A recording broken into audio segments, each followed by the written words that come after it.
Mesdames et messieurs, bonjour et bienvenue dans ce journal. Au sommaire, conférence de presse à Cotonou des 3 ministres en charge de l'éducation au Bénin ce jeudi 8 août 2019. Objectif, clarifier les modalités de l'évaluation diagnostique du 24 août prochain. Visite du maire de Zé ce jeudi dans le nouveau marché de bétail de la localité. Le point, c'est dans un instant. Et puis, en Afrique du Sud, les orphelinats débordent. Environ 3000 enfants sont abandonnés chaque année dans le pays, selon la Coalition nationale de l'adoption.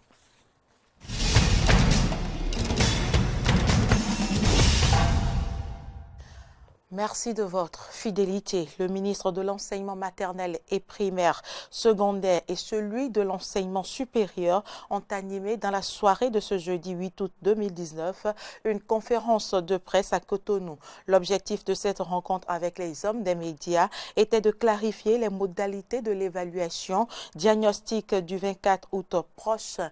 Les détails, c'est avec Mori Agua, Linda Kao et Fiacre Voitan.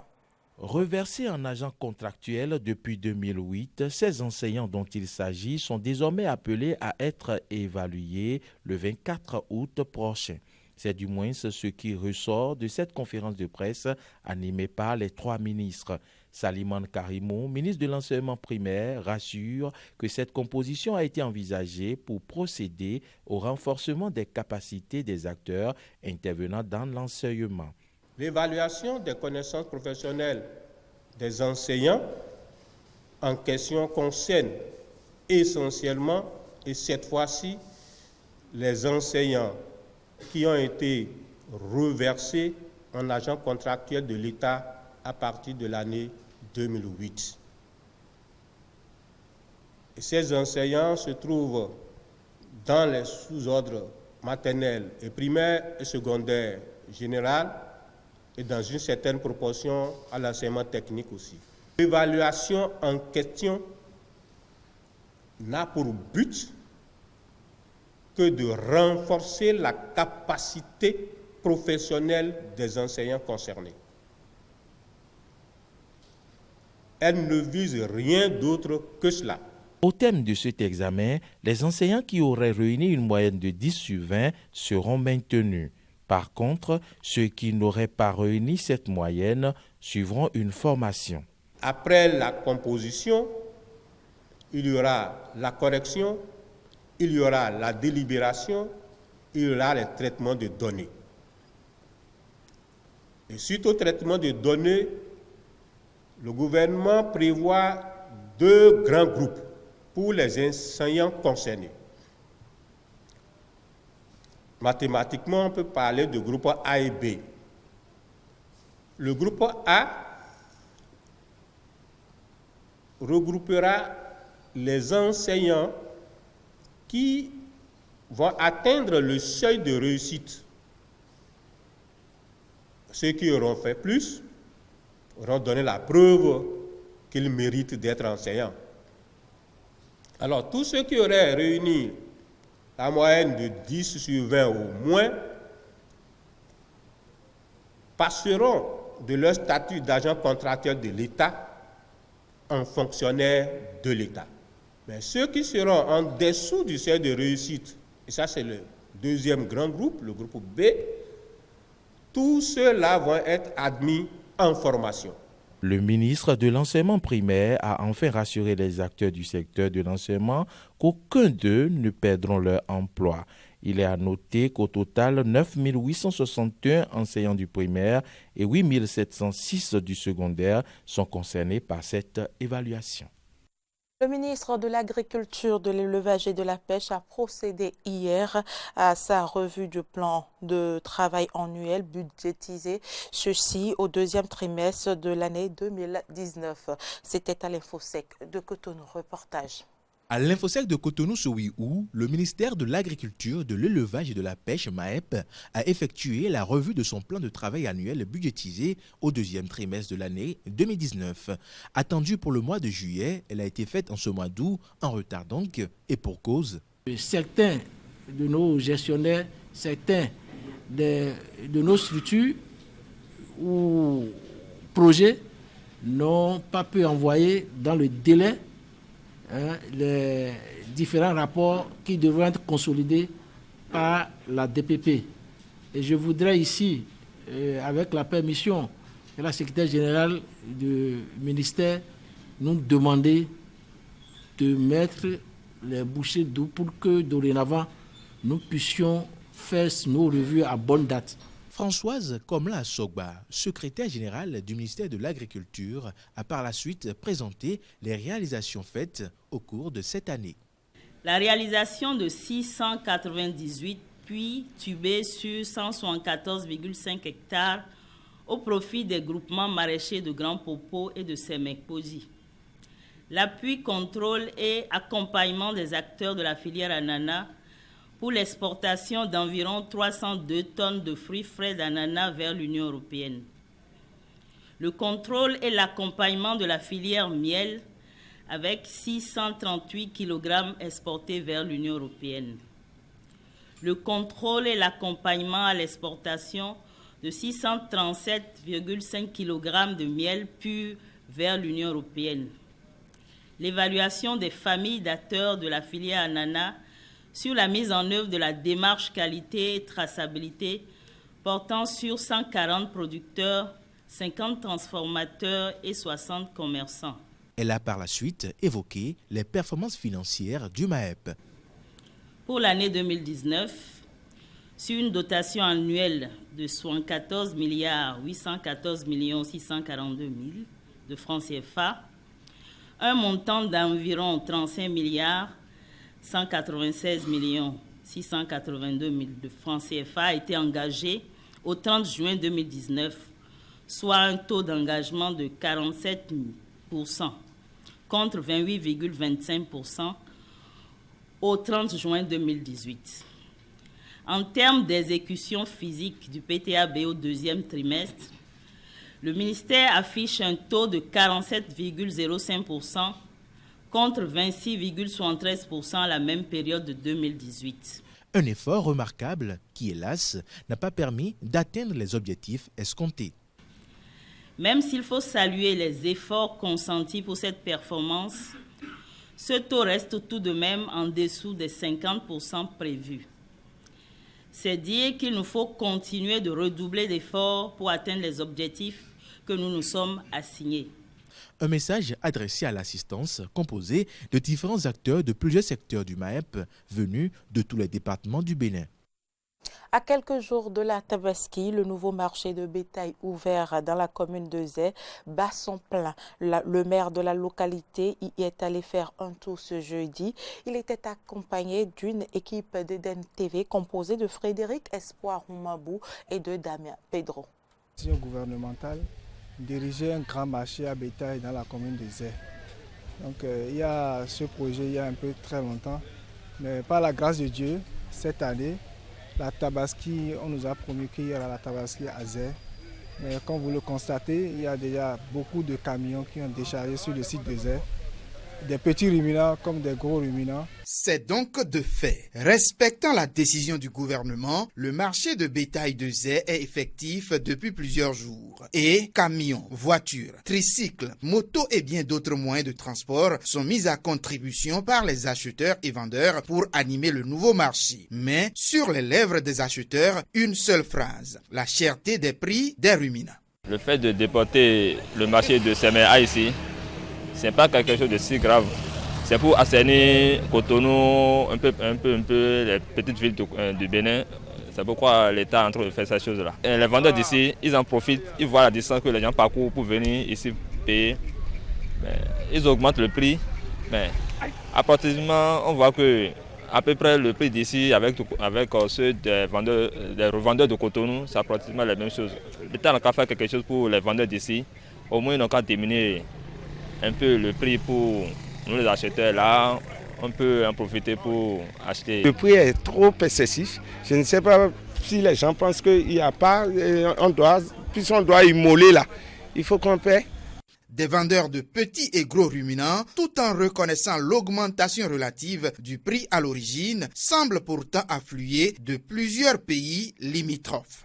On ne peut pas avoir moins cher. C'est pas mal le marché, c'est pas mal parce qu'il y a les transports, il y a la douane. et au Niger, et là-bas, ici au Cotonou, et au Niger aussi, au pays là-bas. Bonbon là, c'est cher. Si même au Burkina là, c'est comme ça. D'ailleurs, le président du marché de bétail de Z dira qu'il y en a pour toutes les bourses. C'est ce que les gens disent, que c'est cher, c'est pas cher. Mais je sais qu'il a jusqu'à les moutons de 20 000, 30 000, 50 000. On ne peut pas dire que c'est cher. Ils n'ont qu'à faire l'expérience. Celui qui paye ici maintenant, aller en ville encore pour payer, il va voir la différence. Pour la première autorité communale de Zé, la mairie essaie de mettre les bouchées doubles pour répondre aux attentes des usagers du dit marché. Et donc, il invite tout le monde à presser le pas pour y faire un tour. Tous ceux qui achètent des petits ruminants comme les gros ruminants à venir, ce n'est pas aussi loin. Parce que certains, il y a des intoxications de que c'est très loin de Cotonou. Ce n'est pas loin de Cotonou. Tous ceux qui ne connaissaient pas Zé, c'est une opportunité pour eux de venir connaître Zé. Et la voie, l'accès est très facile. Rappelons que le marché de bétail de Zé est situé au bord du goudron à Zé Centre, non loin du commissariat de la police républicaine de la localité et plus précisément au quartier. Le Rotary Club de Cotonou, le Nautil, a un nouveau bureau. Installé le 1er juillet 2019, il va rendre le tablier le 30 juin 2020 et pense bien graver son mandat dans le marbre. Au cours d'un cocktail de presse, le bureau a dévoilé ses ambitions. Ayat Foué, Fiacre, Voiton pour le reportage. Depuis près de 10 ans, le Rotary Club de Cotonou, le Nautil, s'investit dans de nombreuses actions sociales au profit de toutes les couches de la société. Son nouveau bureau installé le 1er juillet 2019 veut pérenniser cette tradition. Il a présenté ce 3 août ses projets phares à l'endroit de la population. Objectif, convier les bonnes volontés à accompagner ces initiatives comme la réalisation d'unités de développement communautaire UDC dont la mission principale est de prendre en charge les enfants handicapés de 8 à 15 ans avec de grandes difficultés motrices et exclus du système scolaire classique. D'autres projets tout aussi importants sont au programme. L'albinisme aujourd'hui au Bénin constitue un sujet tabou. Vous n'êtes pas sans savoir combien les albinos sont parfois sacrifiés et voués aux gémonies. Et nous, au Rotary Club Cotonou le Nautil, nous en avons fait notre cheval de bataille et nous avons décidé de sortir ces enfants qui sont totalement cachés, relégués au second plan et marginalisés de la société. Nous avons décidé de les sortir de leur cachette. Nous avons décidé de braver ce tabou en les prenant en charge, en faisant en sorte que les moyens dont ils ont besoin, dont leurs parents ont besoin pour leur garantir un avenir, que ces moyens soient mis à leur disposition jusqu'au bac. Le projet Paille de Vie, c'est un projet qui consiste à mettre à la disposition de 1000 enfants des zones rurales du Bénin, zones difficiles d'accès à l'eau potable, des kits de filtrage d'eau et des fontaines, afin que les eaux souillées, polluées, dont ils disposent, puissent être filtrées et transformées en eau potable pour ces enfants. Car, comme vous le savez, l'eau, c'est la vie. Le nouveau bureau de Rotary Club Cotonou le Nautil, dont le mandat unique s'achève le 30 juin 2020, souhaite aussi innover en intégrant parmi ses projets le recyclage des déchets ménagers et leur transformation en biogaz. Il s'agit de collecter des déchets ménagers, de transformer par le biais d'un système approprié ces déchets ménagers en biogaz pour suppléer aux besoins énergétiques, aux besoins d'éclairage, mais également contribuer par la même occasion à régler un tant soit peu les problèmes de pollution de l'environnement par les déchets ménagers. Le Rotary Club de Cotonou le Nautil a un credo, le partage et l'amitié, à travers la quête du bien-être de son prochain, qui tire sa source de la devise du Rotary International, qui est « servir d'abord ». Être au service des autres, c'est apporter un peu de bonheur dans la vie de quelqu'un. Être au service des autres, c'est aller corriger quelque chose que nous estimons peut être mieux présenté dans la vie d'une communauté. Une personne qui devient rotarienne, c'est encore une contribution de plus et beaucoup plus d'impact au niveau de la communauté. Cette invitation, lancée à l'endroit de tous, a conduit à la visualisation des grandes réalisations antérieures du Rotary Club de Cotonou le Nautil avant le cocktail de presse qui a scellé son amitié avec les hommes des médias. Sport, le promoteur du tournoi Loïc Champion League a reçu ce mercredi le soutien de l'honorable Claudine Afiavi-Prudencio pour l'accompagnement de cette initiative. Le point, c'est avec Laurent Roland Tonéi-Kess. L'édition 2019 du tournoi de football Loïc Champions League a débuté. Une initiative de Loïc Benaou soutenue chaque année par l'honorable Claudine Afiavi-Prudencio, présidente de l'Union démocratique pour un Bénin nouveau, UDBN. Et c'est ce qui justifie sa présence ce mercredi soir aux côtés du promoteur du tournoi et des jeunes de Godomin. Le sport est un élément fédérateur et non un élément de division comme je l'ai dit tout à l'heure. Et Loïc est membre de l'UDBN. Il est même du bureau exécutif national de l'UDBN. Et Loïc est avec moi depuis la création du premier UDBN. Comme vous le savez, on l'a dissous l'année dernière. On a recréé un autre UDBN. Loïc est toujours là. Il mérite d'être soutenu. C'est pour ça que je suis venue ce soir. Et je salue la jeunesse de Godomin, la jeunesse d'Agbo-Mekalavi qui est ici présent et aussi la jeunesse de Cotonou parce qu'on m'a dit qu'il y a des gens de Agla qui sont là. Je salue tout ce monde-là parce que avec tout ça, la paix va régner dans notre pays. Un soutien qui date de plusieurs années à cause de la fidélité de Loïc Benaou au parti UDBN, ce qu'il reconnaît lui-même. Mais depuis que j'ai commencé, c'est la seule personne physique qui vient me soutenir. À part le ministère, le fonds d'aide à la jeunesse, qui est venu déjà 2 fois, mais madame est restée toujours à mes côtés. Et cette année, elle est venue encore confirmer sa présence à mes côtés. Et ça fait plaisir. 2 matchs ont été joués ce mercredi. Le premier opposait Lumière FC en jaune à JSA, Jeunesse Sportive d'Atropocodi en vert. Au terme de ce premier match, c'est la JSA qui a pris le dessus avec 2-0. Le second match mettait aux prises Bodos FC, une équipe d'Agla en orange, à Entente FC de Godomin en bleu-blanc. Un match joué sous les regards de l'honorable Claudine Afiavi-Prudencio qui a d'ailleurs gratifié les 2 équipes d'une enveloppe financière. Un match équilibré mais par moments dominé par Bodos FC qui a inscrit le premier but de la partie mais comme une réponse du berger à la bergère, 3 minutes plus tard, les joueurs d'Entente FC ont égalisé. Et ce sera le score jusqu'à la fin de la partie. C'est Jean qui a un but, malheureusement, mais mes amis ont été réalistes, ils ont égalisé le but. Bon, on a pu jouer, on a pu faire, on a pu donner le meilleur de nous-mêmes. Mes coéquipiers et moi, on n'a pas le choix que de se concentrer sur le 3e match qui nous est un match vraiment capital. Il nous faut forcément une victoire maintenant pour assurer notre qualification. Notons que pour cette présence au Winner Stadium de Godomin, l'honorable Claudine Afiavi-Prudencio a gratifié le promoteur d'une enveloppe financière de 500 000 francs avec des promesses de jeux de maillot et de crampons. Actualité en dehors du Bénin, le musée national de Nairobi possède une collection de fossiles sans égale en Afrique de l'Est et l'une des plus grandes au monde. C'est ici qu'ont été découverts cette année des ossements d'un carnivore préhistorique, une nouvelle espèce inconnue jusqu'ici. Reportage. Dans ce tiroir, au milieu de la section des ossements de hyène, se trouve un trésor. Une mâchoire géante, des restes d'un carnivore préhistorique 3 fois plus grand qu'un ours polaire. Vieux de 23 millions d'années, ce fossile a fait les gros titres de la presse mondiale. Une découverte essentielle pour la compréhension de l'évolution de ces mammifères. Ça montre la valeur de l'Afrique en termes d'écosystème et ce à quoi ressemblait l'Afrique. Grâce à ça, nous pouvons faire des reconstitutions de l'environnement, ce que les espèces mangeaient et avec quel type d'animaux ils interagissaient. Mais ce fossile n'a pas été découvert cette année, il est dans le musée depuis plus de 40 ans. Chaque année, le musée reçoit entre 7 000 et 10 000 nouveaux fossiles, beaucoup trop pour ses maigres ressources et ses 15 employés. 99% des personnes qui travaillent ici sont des étrangers. Il est important que le Kenya comprenne l'importance de cela dans le pays et s'aventure ou étudie les questions relatives aux origines et à l'évolution de l'homme.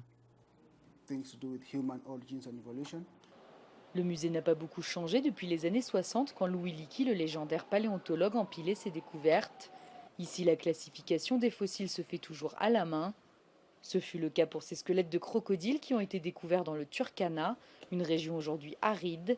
Son étude donne des indications sur l'évolution climatique de la région.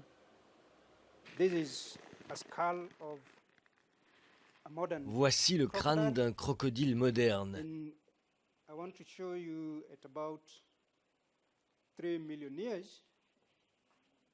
Et je veux vous montrer, il y a 3 millions d'années, voilà à quoi ressemblait un crocodile. L'ancêtre du crocodile est 3 fois plus grand, preuve pour certains qu'il y a des millions d'années, la région du Turkana était moins aride.